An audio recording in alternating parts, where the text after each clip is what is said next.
My name is Mary, and I'm 45 years old. I live with my husband Richard, who is the same age as me. We met in college and started dating soon after. My first impression of Richard was that he was serious and honest. Though he was a man of few words, he really cared about his family. I was drawn to Richard's kindness and knew I wanted to spend my life with him. It turns out, Richard felt the same way. We even promised to marry each other while still in college. Though some might call it young love, we continued dating even after graduating. After starting our careers, we felt the same about each other and decided to get married. To our delight, we had a child shortly after getting married. Our daughter Sarah, who is turning 21 this year, graduated from vocational school and has started working. Sarah's workplace is close enough to commute from home, but she wanted to live on her own. So she's now living alone not far from her workplace. With Sarah moved out, Richard and I have been enjoying life, just the two of us, for the first time in a while. Life was pretty good, but there was one thing that bothered us. It was the presence of my sister-in-law, Susan. Susan, who is 38, divorced William last year after being married to him for 15 years. The reason for their divorce was Susan's infidelity. Susan may look like an average woman, but she has a weakness for men. It seems she had cheated on William multiple times over their 15-year marriage. William had seemingly turned a blind eye to Susan's cheating, but her actions escalated and he couldn't bear it anymore. He had been collecting evidence of her affairs. With this evidence, William confronted Susan with divorce papers. Through lawyers, Susan didn't have a chance. William even demanded a large sum of alimony from Susan's lover David, and that led to the divorce. But what surprised me the most was what happened next. Unbelievably, Susan decided to remarry, this time with David. We found out about Susan's remarriage when we received the wedding invitation. I knew about Susan's infidelity and it was messing with my head. Susan, are you really going through with this wedding? Everyone knows you are remarrying David. You sure about that? Susan is trying to make a fresh start. We should be happy for her. Richard has always doted on Susan, so he thinks her remarrying David is cause for celebration. What about William, who got cheated on? Poor guy. And Susan has even more issues to deal with, issues that will later come crashing down on me. Hello, Susan? One day, Richard gets a call. It's Susan. Yeah, what? Are you okay? We can't tell what's going on over the phone. Come over now. Richard sounded frantic over the phone. After hanging up, he looked deeply concerned. Susan was crying on the phone. She seemed too distraught to explain, so I invited her over. Mary, I would like you to be there too. Richard's serious expression told me this wasn't something to take lightly. Got it. What could be happening? I felt uneasy, wondering what could have happened to Susan, who is supposed to be getting married in 2 months. About an hour after hanging up, Susan arrives at our place sweating bullets. You could tell she was really stressed out. Welcome, come on in. Richard, Mary, help me. As soon as she enters the house, it's clear that Susan is panicking. Hey, calm down. Richard sees the frantic Susan on the sofa and offers her some coffee. Susan gulps down the coffee and lets out a deep sigh, trying to calm herself. What's got you so worked up? As I look into Susan's face, she starts to break down in tears. Seeing this, Richard is shocked and rushes to console her. It's okay. Can you tell us what is going on? Yeah, okay. After shedding some tears, Susan drinks another cup of coffee before she starts talking. The thing is, I need your advice about the upcoming wedding. Wait, are you canceling the wedding? Why on earth would you do that? Richard interrupts. No, that's not it. Well, it's not it. I mean, what are you trying to say? It seems like Susan is trying to figure out how to explain. She hangs her head and remains silent for a while. You have to tell us, or we can't help. If there's something we can do, we will. Encouraged by Richard, Susan finally speaks. The truth is, I may not be able to afford the wedding and the honeymoon. What? All that panic and she's worried about money? I'm standing there flabbergasted when Richard turns to Susan. So, let me get this straight. You're saying the wedding and the trip might be off because you can't secure the funds? Yeah. You work, don't you, Susan? And doesn't David have any savings? It's not that we don't have any, it's just that we spent it all on our divorces. We had to pay William alimony, so we can't afford to pay for the wedding or the trip. I am at a loss for words, incredulous that Susan would speak so casually about such a foolish decision. So, the point of discussion is? Oh, we were hoping to borrow the money for the wedding and the trip from you too. Richard listens to Susan and furrows his brow. Clearly, he finds this whole situation ridiculous as well. After a sigh, he speaks. Oh, is that all? Well, we have some savings we can lend you that much. What? You're lending it to them? My head starts to spin. What is he talking about? Of course, it would be heartless to refuse Susan, right? You don't have to pay us back. He continues. Mary, you said you have been saving for our parents' care, right? We can lend them the money from that. Richard proposes to lend the money from my savings, not his. I can't believe what I'm hearing. No, that money is for my parents. I can't just give it away. I can't believe this. Susan breaks down crying again. Richard rushes to comfort her. What's with this kid? What's wrong with you not helping Susan in a time like this? How much do you need, Susan? It's $30,000 total. What? $30,000?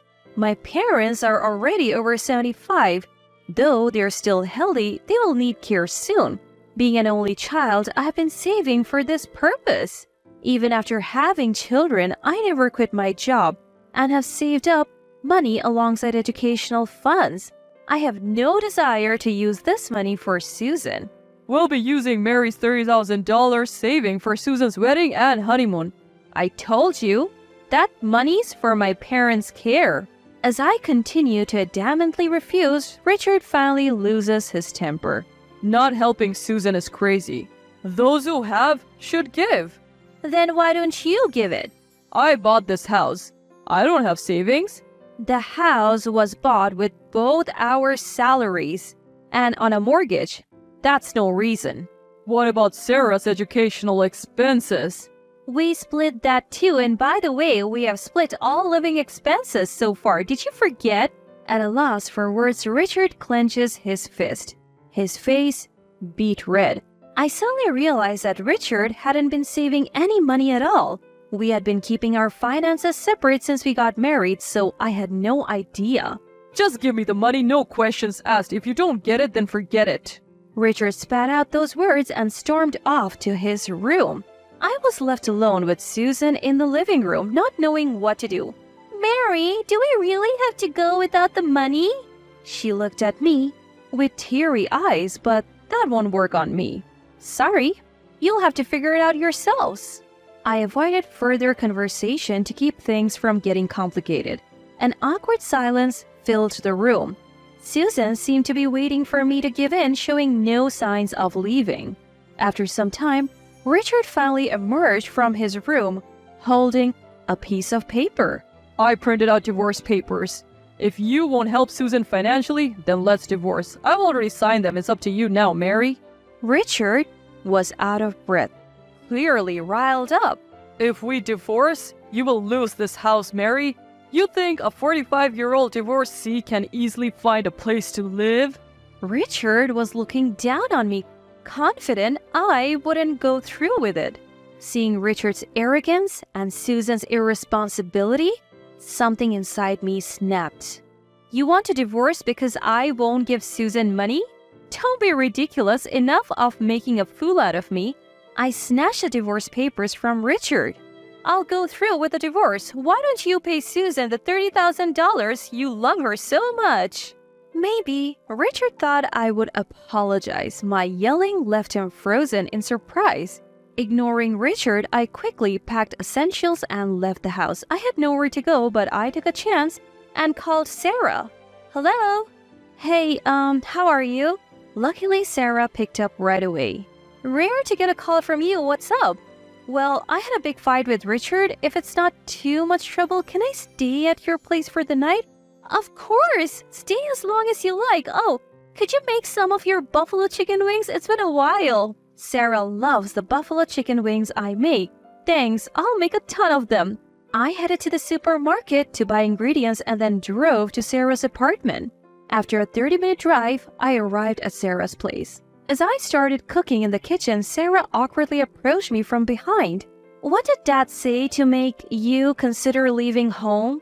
Not wanting to worry Sarah, I replied vaguely. Well, just some stuff. Did Mom notice something? I froze at Sarah's words. What are you talking about? Never mind. Sarah quickly looked away flustered. I had an instinct that I needed to know what Sarah was getting at. Actually, I've been thinking about divorcing Dad. He said some awful things. Do you know something about it too? The moment the word divorce left my mouth, Sarah's eyes widened. She started talking like a dam had burst. Finally, it's out. Dad is having an affair. I saw him going into a hotel with a younger woman. It made my skin crawl, and that's why I moved out. Sarah's revelation was beyond surprising. I couldn't believe what she was saying and was stunned. What? An affair? Huh? Wait, it wasn't about that? Sarah's face turned pale. She realized she had spoken impulsively.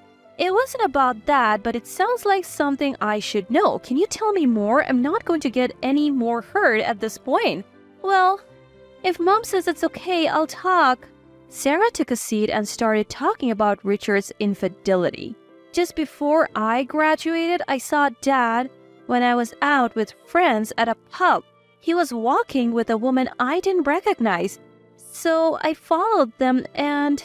Sarah had goosebumps on her arms. Seeing your own father's infidelity is not something anyone would want to witness. Her revulsion was understandable. Do you have any proof? Yeah, I was so disgusted and angry I took photos of Dad entering the hotel. When Sarah showed me the pictures, there was Richard arm in arm with a much younger, beautiful woman.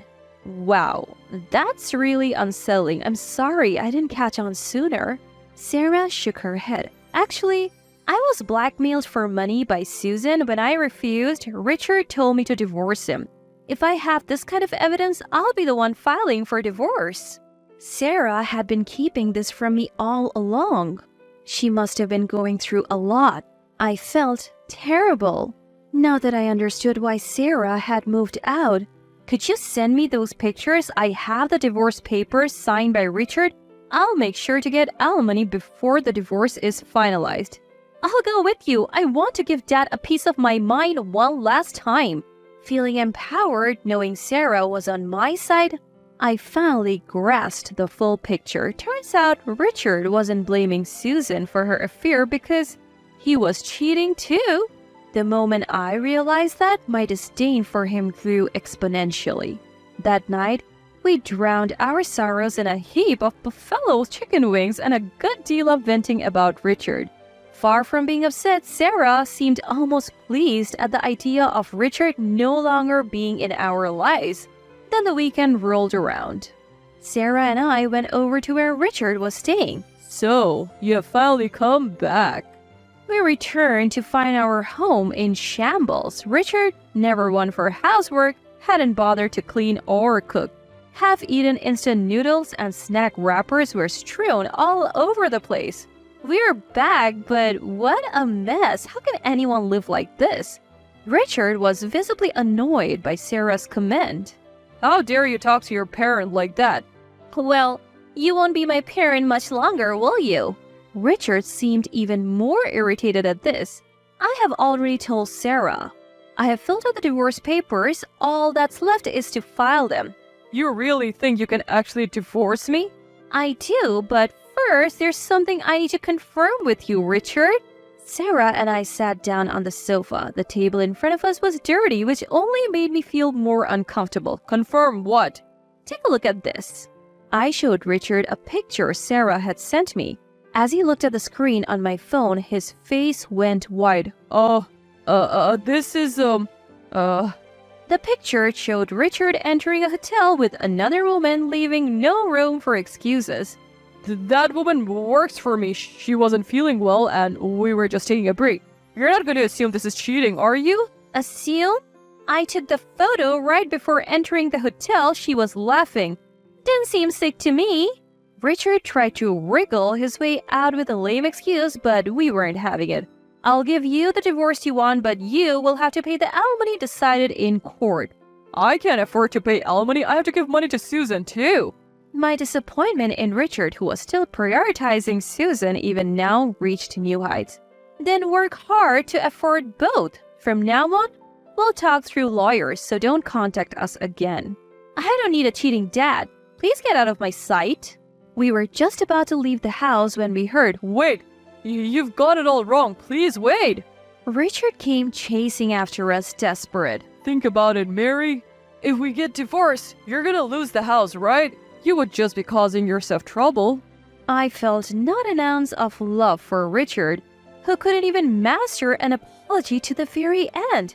It's your punishment for planning to use my money on Susan and for belittling me. I don't need this house. Mom, you can stay at my apartment for a while. Leaving a tearful Richard behind, we walked out of the house. What a relief. Me too. The thought that we wouldn't have to deal with Richard and Susan anymore lifted our spirits. Eventually, I was able to finalize the divorce. Thanks to Sarah capturing those incriminating photos, I also secured a decent settlement in court. Broke and penniless, Richard could no longer provide for Susan. As a result, Susan and David were unable to get married. They didn't just stop there, they broke up their engagement after constant fights about money. Susan blamed her inability to remarry on Richard. Infatuated with Susan, Richard felt responsible and they now live together. However, due to paying me the settlement, Richard is also broke. In the end, they moved in with their parents, but I had already filled them in on the situation, so they got kicked out. People should learn not to depend on others' money and start living on their own. As for me, I decided to move back into my parents' home with Sarah. Fortunately, both of my parents are still healthy, so I used my saved caregiving funds to renovate our family home. The fully renovated house is incredibly comfortable and both my parents and Sarah are thrilled. I plan to keep working hard to maintain this simple yet fulfilling life.